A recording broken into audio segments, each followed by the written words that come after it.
MLC కవితని arrest చేయడం జరిగింది ED అధికారులు. దానికి సంబంధించి చెప్పడానికి మనతో పాటు ఉన్నారు అడ్వకేట్ అట్లాగే BRS legal cell Jakkula Lakshman. వారిని అడిగి తెలుసుకుందాం. అన్న చెప్పండి, దీన్ని ఎట్లా తీసుకుంటారు? ఇది prevention of money laundering act ప్రకారం కవిత గారిని అరెస్ట్ చేశామని ఆ డాక్యుమెంట్స్ అరెస్ట్ మేమో ఈడీ అధికారులు సబ్మిట్ చేయడం జరిగింది. అంటే కవిత గారికి ఏదైనా section 19 clause 1 prevention of money laundering act ప్రకారం రిటర్న్గా అంటే గ్రౌండ్స్ ఆఫ్ అరెస్ట్ని క్లియర్గా రిటర్న్గా ఈడీ అధికారులు సంబంధిత ఎవరినైతే అరెస్ట్ చేస్తున్నారో గ్రౌండ్స్ వాళ్ళు రిటర్న్గా మెన్షన్ చేస్తూ ఏ ఫ్యాక్ట్ మీద ఏ అఫెన్స్ మీద మిమ్మల్ని అరెస్ట్ చేస్తున్నామో క్లియర్గా చెప్పి తర్వాత అరెస్ట్ చేయాలి. అలాంటిది 90 క్లాస్ 1 ప్రకారం వాళ్ళు నోటీస్ ఇచ్చారు, అరెస్ట్ చేస్తున్నట్టు ఇంటిమేషన్ ఇచ్చారు తప్ప ఏ గ్రౌండ్ మీద మిమ్మల్ని అరెస్ట్ చేస్తున్నా మనీ లాండరింగ్ అంటే మనీ మిస్యూజ్ ఎక్కడ అయింది, ఏ కోణంలో అయింది, ఏ ట్రాన్సాక్షన్ ద్వారా అయింది అనేది ఛార్జ్ షీట్లో కావచ్చు, ఈరోజు ఇచ్చిన అరెస్ట్ మెమోలో కావచ్చు, అరెస్ట్ డాక్యుమెంట్స్లో కావచ్చు, సెర్చ్ వారెంట్లో కావచ్చు, ఎక్కడ కూడా ఈవెన్ సెర్చ్ వారెంట్ కూడా లేకుండా ఈరోజు కవిత గారిని అరెస్ట్ చేయడం అనేది అది తప్పనే కోణంలో ఈరోజు బీఆర్ఎస్ లీగల్ సెల్ న్యాయవాదులు మేము దీన్ని అరెస్ట్ని ఖండిస్తున్నాము. అదేవిధంగా సుప్రీంకోర్టులో అంటే నిన్నటి వరకు 41A CRPC ప్రకారం మేము సుప్రీంకోర్టును సంప్రదించినప్పుడు నిన్నటి వరకు ఎలాంటి యాక్షన్ కవిత గారి మీద తీసుకోవద్దు అని సుప్రీంకోర్టు గైడ్లైన్స్ ఉన్నవి, స్టే కూడా పెండింగ్ ఉంది. నిన్న సుప్రీంకోర్టు బెంచ్కి వచ్చిన సందర్భంలో కూడా 19th పోస్ట్ చేయడం జరిగింది. కానీ ఏదైతే సుప్రీంకోర్టులో ఇంతకుముందు ఇచ్చిన ఆర్డర్ని క్యాన్సిల్ చేస్తున్నట్టు కానీ దాన్ని రిమూవ్ చేస్తున్నట్టు కానీ సుప్రీంకోర్టు పేర్కొనలేదు. ఈడీకి సంబంధించిన ప్రాసిక్యూషన్ వారు కూడా మేము ఎలాంటి అగెనెస్ట్ అంటే కోయర్సివ్ యాక్షన్ తీసుకోము, కవిత గారి మీద తనను ఎలాంటి ఇబ్బంది పెట్టే అరెస్ట్ కార్యక్రమాలు కూడా మేము చేయమని చెప్పి ప్రాసిక్యూషన్ చెప్పిన తర్వాత కూడా అంటే సుప్రీంకోర్టు కూడా ఈరోజు violation of the supreme court order అని కూడా ఈరోజు అర్థమవుతుంది మనకి. సుప్రీంకోర్టులో స్టే పెండింగ్ ఉన్న తర్వాత కూడా అరెస్ట్ చేయడం అనేది తప్పని మేము అడ్వకేట్స్గా ఈరోజు చెప్తున్నాం. అంటే ఇప్పుడు ఢిల్లీ లిక్కర్ స్కీమ్కి సంబంధించిన విషయం అంటా ఉన్నారు కదా, మళ్ళీ ఇప్పుడు మీరు ల్యాండ్ ఇష్యూ అని అంటున్నారు. అంటే మనీ లాండరింగ్ ఇష్యూ అంటున్నాం. మనీ లాండరింగ్ ఢిల్లీకి లిక్కర్ కేసుకు సంబంధించిన ఇష్యూలోనే కవిత గారిని విట్నెస్గా చేర్చారు. ముందు విట్నెస్గా నోటీస్ ఇచ్చారు. నోటీస్ ఇచ్చిన తర్వాత తను ఆ నోటీస్కి రెస్పాండ్ అయ్యారు. ఆ నోటీస్కి ఈడీ అధికారుల ఇన్వెస్టిగేషన్కి సపోర్ట్ చేశారు. 1.5 year అయింది ఇప్పటికీ. అంటే ఇప్పటి వరకు మొన్నటి వరకు అంటే 41A CRPC ఇవ్వనంత వరకు కవిత గారు ఏదైతే ఢిల్లీ లిక్కర్ కేసులో సాక్షి మాత్రమే. కానీ ఇప్పుడు ఎలక్షన్ అంటే ఎంపీ ఎలక్షన్స్ వస్తున్న సందర్భంలో బిఫోర్ 1 month బ్యాక్ తనకి 41A CRPC నోటీస్ ఇచ్చారు. అంటే 41A CRPC నోటీస్ ఇచ్చినప్పుడు కూడా తనకు రెస్పాండ్ అయ్యారు. రెస్పాండ్ కానప్పుడు మాత్రమే అరెస్ట్ చేయవచ్చు. ఇంకోటి సుప్రీంకోర్టు ఆర్డర్ ఉంది. ఈ ఆర్డర్ ఉన్నప్పుడు ఈ ఆర్డర్ని వయలేట్ చేస్తూ ఈడీ అధికారులు ఈరోజు అరెస్ట్ చేయడం జరిగింది. అంటే ఇప్పుడు ఇంతకుముందు మీరు చెప్తున్నట్టుగా హరీష్ రావు గారు కూడా అంటున్నారు, అంటే మరికొద్ది గంటల్లో వచ్చేసి జనరల్ ఎలక్షన్కి సంబంధించిన నోటిఫికేషన్ రానుంది.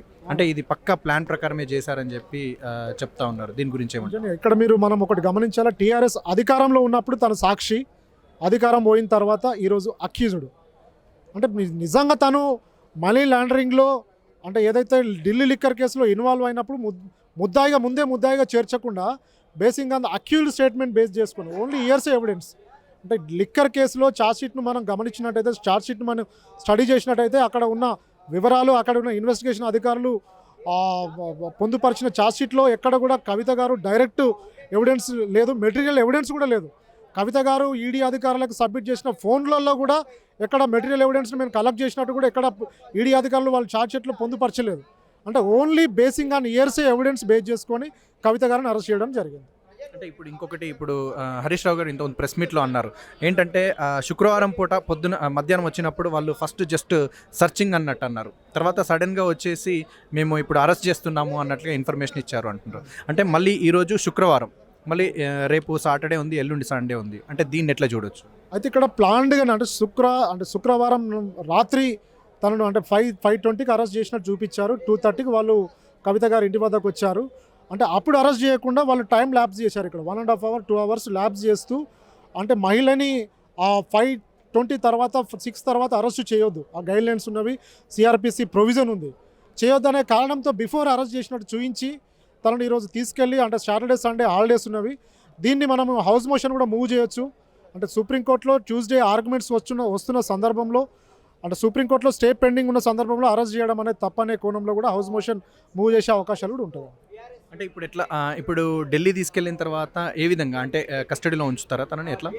ఢిల్లీ తీసుకెళ్ళిన తర్వాత ఈడీ అధికారికి ఈడీ కోర్టుకు సంబంధించిన జడ్జి గారి మేజిస్ట్రేట్కి సంబంధించిన వాళ్ళ ఇంట్లో కూడా మేడం గారిని రిమాండ్ చేసే అవకాశాలు ఉంటాయి. 24 అవర్స్ అరెస్ట్ చేసి ఈరోజు 5:20కి అరెస్ట్ చేసినట్టు చూపించారు. రేపు 5:20 వరకు లోపు తనని జడ్జి గారి ముందు ప్రొడ్యూస్ చేయాల్సి వస్తుంది. ఓకే. ఒకవేళ అక్కడ జడ్జి గారి ప్రకారంగా మళ్ళీ ఏమన్నా రేపు విడుదల చేయడానికి అవకాశం ఉండొచ్చా? ఇక్కడ అవకాశం ఉండొచ్చు, ఎందుకంటే సుప్రీంకోర్టులో స్టే పెండింగ్ ఉంది. ఎలాంటి యాక్షన్స్ తీసుకోవద్దని అంటే కొయర్సివ్ యాక్షన్ అనేది తీసుకోవద్దు, అంటే అరెస్ట్ చేయొద్దు, బలవంతపు చర్యలకు పాల్పడొద్దు అనేది చెప్పి సుప్రీంకోర్టు గైడ్లైన్స్ ఉన్నవి. సుప్రీంకోర్టు స్టే ఉంది, ఈడీ కూడా దానికి సమ్మతించింది. ఈ కోణంలో కూడా మనం ఇమీడియట్గా ఢిల్లీ హైకోర్టులో కూడా మూవ్ చేసే అవకాశాలు కూడా ఉంటాయి. దాంట్లో కూడా సుప్రీంకోర్టు పిటిషన్ని మెన్షన్ చేస్తూ ఇక్కడ సుప్రీంకోర్టులో బెయిల్ పిటిషన్లో కూడా మెన్షన్ అంటే మనం అడగొచ్చు, రిక్వెస్ట్ చేయవచ్చు జడ్జి గారిని. జనరల్గా ఏంటంటే ఇప్పుడు మీరు అన్నట్టుగా తను ముందస్తుగానే సుప్రీంకోర్టులో పిటిషన్ వేయడం జరిగింది. అట్లాగే వీళ్ళు కూడా ముందస్తు ఇన్ఫర్మేషన్ ఇవ్వాలి, ఎందుకంటే ఇట్లా మళ్ళీ వీళ్ళకి అలా ఇవ్వకుండా సడన్గా ఇప్పుడే లాస్ట్ మినిట్లో సెర్చ్ వారెంట్ ఇవ్వడము, అట్లాగే అరెస్ట్ వారెంట్ కూడా ఇచ్చారు అని అంటున్నారు. అంటే దీన్ని కూడా మనం ఏమన్నా సుప్రీంకోర్టులో ఫైట్ చేయడానికి ఏమన్నా అవకాశం ఉండొచ్చా? ఇక్కడ 41A సిఆర్పిసి నోటీస్ ఈడీ అధికారులు ఇచ్చినప్పుడే కవిత గారిని అరెస్ట్ చేయొద్దు, అంటే provision of 41A CrPC below 7 years అంటే ప్రివెన్షన్ ఆఫ్ మనీ లాండరింగ్ యాక్ట్లో సెక్షన్ 3 అండ్ సెక్షన్ 4 ప్రకారం కవిత గారిని అరెస్ట్ చేస్తున్నట్టు అరెస్ట్ మెమో ద్వారా వాళ్ళు చూపిస్తున్నారు మనకి. ఆ నేరాలకు సంబంధించిన శిక్షలు ఓన్లీ 7 years అండ్ 3 years లోపున్న నేరాలే. అదేవిధంగా కవిత గారికి 41A సిఆర్పిసి నోటీస్ ఇచ్చినప్పుడు తను రెస్పాండ్ అయ్యారు, దానికి రిప్లై ఇచ్చారు, నేను ఇన్వెస్టిగేషన్కి సపోర్ట్ చేస్తానని చెప్పారు. చెప్పిన తర్వాత కూడా అరెస్ట్ చేయడం అనేది 41A సిఆర్పిసి ప్రొవిజన్కి విరుద్ధం. దాన్ని వైలేషన్ చేసిందని మనం ఈ అరెస్ట్ని తప్పని చెప్పి మనం ఆర్గ్యూ చేయవచ్చు. ఇంకొకటి ఇప్పుడు వాళ్ళ భర్త పైన కూడా ఏదైతే తనకు సంబంధించినటువంటి వ్యాపారాలు ఉన్నాయో వాటికి సంబంధించి, అట్లాగే దాదాపు 10 సంవత్సరాలకు సంబంధించినటువంటి ఆర్థిక లావాదేవీలకు సంబంధించినటువంటి ఇన్ఫర్మేషన్ కూడా అడగడం జరిగింది అన్నట్లుగా కూడా తెలుస్తాం. దీని గురించి ఇక్కడ వాళ్ళ భర్తకి అనిల్ గారికి నోటీస్ ఇచ్చి తనను అరెస్ట్ చేసినట్టు అరెస్ట్ మెమో ద్వారా తెలుస్తుంది. కానీ ఆ ఇష్యూకి అంటే వాళ్ళ భర్తకు సంబంధించిన బిజినెస్ కావచ్చు, ఆ విషయాలకి ఈ ఢిల్లీ కవిత గారికి సంబంధించిన కేసుకి ఎలాంటి సంబంధం లేదు. ఇది బయట వస్తున్న మీడియా ప్రచారాలు తప్ప ఆయన బిజినెస్కి సంబంధించి ఎలాంటి ఇన్వెస్టిగేషన్ మాకు తెలిసి మా అంటే బీఆర్ఎస్ లీగల్ సెల్ అడ్వకేట్స్కి ఎలాంటి సమాచారం లేదు. ఓకే. అంటే ఇప్పుడు జనరల్గా అడగడం మాత్రమే జరిగింది, అడగలేదు అన్న, అడిగినట్టు మాకేం సమాచారం లేదు. అంటే ఓన్లీ కవిత గారికి సంబంధించిన ఇష్యూస్ మాత్రం అడిగారు. సో ఇది అండి ఏదైతే సుప్రీంకోర్టులో మరికొద్ది రోజులు అంటే 3 రోజుల తర్వాత ఉన్నటువంటి ఏదైతే విచారణ ఉందో దానికి సంబంధించి దాన్ని పక్కకు పెట్టి అదే సుప్రీంకోర్టు దీనికి సంబంధించి ఆ జడ్జి ముందు కూడా మేము తనను అరెస్ట్ చేయమని చెప్పి ఎవరైతే ఈడీ అధికారులు ఉన్నారో వాళ్ళకి సంబంధించి చెప్పడం కూడా జరిగింది. కానీ మళ్ళీ ఈ విధంగా సుప్రీంకోర్టు ఏదైతే చెప్పిందో ఆ బెంచ్ ముందు చెప్పినటువంటి మాటల్ని దాటి ఈడీ అధికారులు ఈ విధంగా చేయడం జరిగింది. 41 సిఆర్పిసి ఏదైతే ఉందో దాన్ని ఖచ్చితంగా ఫాలో అవ్వాలి. ఇంతకుముందు ఏదైతే బీఆర్ఎస్ పార్టీ ఇంతకుముందు అధికారంలో ఉందో అప్పుడు తను వచ్చేసి విక్టింగ్గా ఉన్నారు. ప్రజెంట్ పార్టీ అధికారం కోల్పోయిన తర్వాత ఇప్పుడు వచ్చేసి అక్యూస్డ్గా తనను చేర్చడం జరిగింది అని చెప్పేసి ఇదంతా కూడా పక్కా ప్లాన్ ప్రకారమే. అంటే రేపు ఎల్లుండి కూడా హాలిడే ఉన్నట్లుగా తెలుస్తూ ఉంది. మరి 24 గంటల లోపు జడ్జి ముందు తనని పెట్టాల్సి వస్తుంది. అదేవిధంగా ఆడవారిని కూడా 6 గంటల లోపే అరెస్ట్ చేయాల్సి ఉంటుంది. 6 దాటిన తర్వాత ఆడవారిని అరెస్ట్ చేయొద్దు అని చెప్పేసి మనకు కాన్స్టిట్యూషన్ ప్రకారంగా ఉంది. సో ఇదంతా చూస్తే కూడా పక్కా ప్లాన్ ప్రకారంగా జరిగింది అన్నట్లుగా మనకు BRS legal cell advocate Jakkula Lakshman తెలియజేస్తూ ఉన్నారు. సో దీనికి సంబంధించినటువంటి సమాచారం ఇది.